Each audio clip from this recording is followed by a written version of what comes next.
semua. Halo Bapak, Ibu. Pak, Ibu, pejabat yang ada di sana ya, terutama Ibu Keuangan, Menteri Keuangan.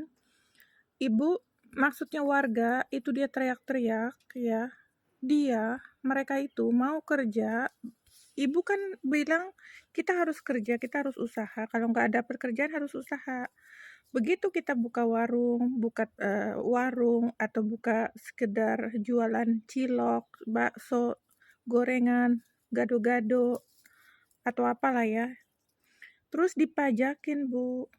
Masalahnya masyarakat belum siap untuk itu. Terutama ini yang bikin ribet-ribet lagi, Ibu kan tahu di situ kan belum jelas ya. Warga ada juga yang dari mudik lah, pindah ke sana untuk sementara untuk nyambung nasib ya. Udah gitu mereka kena biaya juga, belum lagi warga tempatan yang udah kena tersaingi, dan ditambah lagi palak segala macam kan Ibu tahu kan, ya kan? Jangan kira orang-orang yang tinggal di situ ya, maksud saya komunitas saya ya yang enggak kena palak, komunitas saya juga udah terdesak, udah terhimpit-himpit gitu dengan orang dari luar. Dan bukan hanya itu, kita juga udah ditekan kiri kanan, udah kita nggak dapat bantuan, dianggap kaya padahal enggak, ya kan? Yang sedangkan kalau dapat apa-apa yang lain dulu diprioritaskan, kita nggak pernah. Saya bagi tahu ya, saya di Indonesia kan termasuk janda dengan anak ya, kan istilahnya apa sih? Saya nih Bu ya, saya juga janda yang ditinggal mati suami, saya juga ada anak, semua tuh saya tanggung sendiri ya kan. Kalau di Eropa nggak begitu Bu, justru orang-orang seperti saya ini sangat terproteksi. Tapi di Indonesia boro-boro Bu, bahkan saya sendiri yang diharuskan untuk nafkahi orang lain. Terus biaya untuk sesama janda saya harus kurangi. Misalnya mereka mau sewa di rumah saya nggak berhak beri harga mahal Bu ke mereka. Saya kadang-kadang diomongin juga, udah saya jatuh ketiban tangga dilindes pula. Terus warga yang lain Bu, selebriti yang dapat follower dari masyarakat Indonesia, itu mereka ngapain Bu? Ya, itu mereka berbuat apa ke warga? Saya yang udah nggak tinggal di Indonesia, yang udah nggak dapat ya sepeser apapun lah dari Indonesia, saya juga dilindes Bu, disuruh bayar ini, bayar itu, disuruh kurangi biaya untuk sesama janda yang terutama janda miskin ya. Ya ampun Bu, saya juga nggak kaya-kaya banget kalau dibanding Eropa. Bahkan di sini orang-orang seperti saya itu sangat terlindungi dan sangat prioritas. Tapi di Indonesia boro-boro saya dipandang mata sebelah pun enggak. Terus warga yang di bawah saya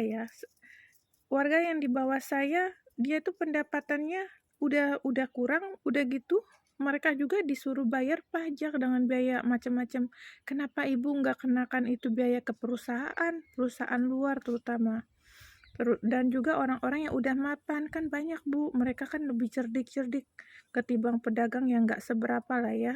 Terutama orang-orang yang sangat terproteksi semacam saya dan yang orang-orang manula yang sudah di atas 75 tahun itu udah nggak tersentuh pajak lagi sebetulnya di Eropa. Karena udah waktunya pensiun. Saya bingung, kok kita dikenain mulu ya?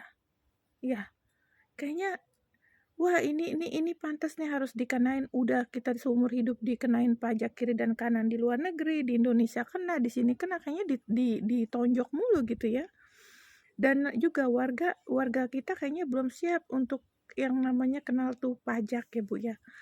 Belum lagi palak, belum lagi iuran kiri kanan, belum lagi iuran BPJS dan sebagainya. Jadi saran saya Mbak Bu ya, kalau bisa untuk warga, untuk sementara jangan dipakein pajak-pajakan dulu deh Bu, karena udah kena ini itu, biaya asuran, biaya mangkal lah, biaya ormas lah, biaya aduh amit-amit dah. Belum lagi kalau misalnya bikin surat nih Bu, orang seperti saya, Bu, kadang saya diledekin, kok bikin surat bolak-balik nggak ada duit ini bagi parfumnya dong, bagi ini." Ya itu saya tahu sendiri kan, Bu, parfum itu harganya nggak murah, sampai ada yang berapa, 20 juta.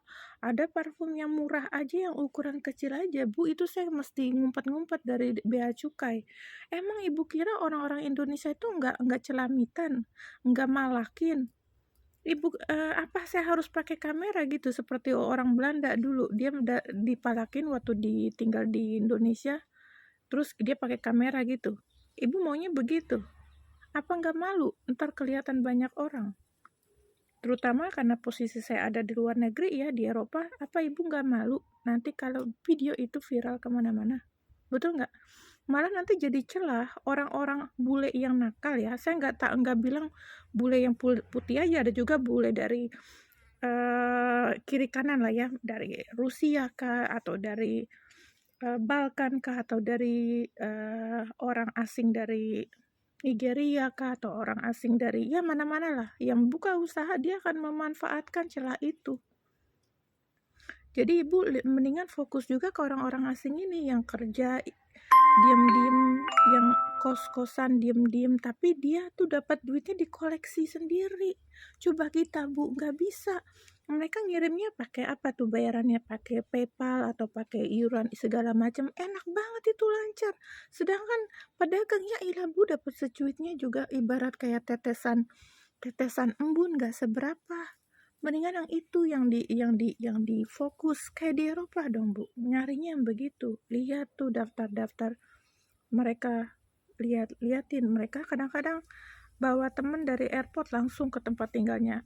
Mereka bayar pakai antara sesamanya. Kita nggak ada tanda bukti apa-apa. Hanya mereka yang tahu. Cerdik banget kan? Kalau di sini coba tinggal kayak begitu, udah diomong-omongin sama tetangga. Itu satu villa harusnya kan 4 orang isinya, kenapa dibawanya lebih gitu? Dan kalau bolak-balik, tamunya bolak-balik, udah nggak wajar. Harusnya yang begitu yang dicurigain. Oke, Bu, salam. Jangan suka deh ganggu-gangguin semut ya.